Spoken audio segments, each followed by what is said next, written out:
البنات العيالات اللي مقيمين في اوروبا، اللي ما قدرتش تخدم على برا، اللي ما خلاهاش راجلها انها تخدم عند الناس. جبت لك الخبار مفرحه، الخبار عاجله. البنات اللي بغات تخدم غير من دارها وحده وليداتها. انا عارفاكم ما تقدروش تخدموا على برا حيت عندكم وليدات، ما بغيتوش انكم تخليوهم المربيه. حتى انا بحالكم البنات، الام ديال 3 الوليدات ومازال حامله.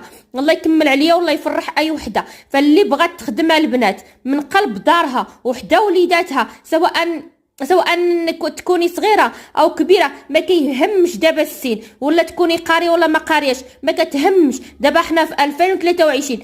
اللي بغات تخدم في التجاره الالكترونيه في هذه الشركه الاريان بيوتين، اللي بغات تخدم فيها وتدخل اكثر من 5 المليون 16 20، ما كاينش الحدود البنات. يعني السين ليميت.